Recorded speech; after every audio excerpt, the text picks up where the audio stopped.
Coal and natural gas together produce 2/3 of our electricity, almost equally split between them. Nuclear produces 20%, hydro produces 7%, and renewables about 7%. Oil produces even more energy than either coal or gas, but it is used almost entirely for transportation except during polar vortexes when coal, gas and wind fail to produce their share. But nuclear just powers along, rarely affected by anything.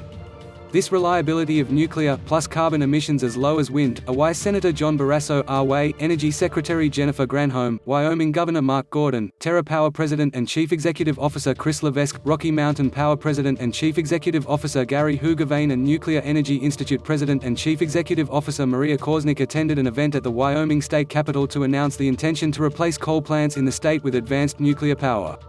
Interest for new nuclear plants is growing beyond Wyoming as states in the western region like Montana, Nebraska, Utah, Idaho and North Dakota reevaluate the role of nuclear energy, particularly applications for advanced nuclear reactors that pair well with wind and solar.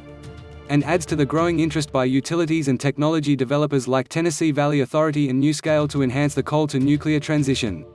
The European Union is also evaluating a coal-to-nuclear transition. Even though U.S. coal plants have reduced their emissions significantly in the past several decades, state energy portfolios are eliminating coal, and increasing natural gas, as fast as possible. EIA projects that a total of 30 gigawatts of coal-fired generating capacity will retire by 2025. But the best replacement energy sources for coal are nuclear and hydro. These are hindered by extreme regulations, hostile politics, and poor financing options, all of which can be fixed with serious political will and public-private partnerships like the one described here. Besides, there is considerable overlap between job functions at a coal power plant and a nuclear power plant. In fact, nuclear is uniquely positioned to redirect skilled workers from the coal power industry to new nuclear plants, while historically offering the highest median wage across the entire energy sector. Retaining these jobs support local communities that may otherwise be devastated by the shutdown of coal power stations. With a recent surge in coal miners' diseases, replacing coal with nuclear will be a good thing, since nuclear jobs are the safest of all jobs and lost work days in the nuclear industry from injury and disease are the lowest of any industry.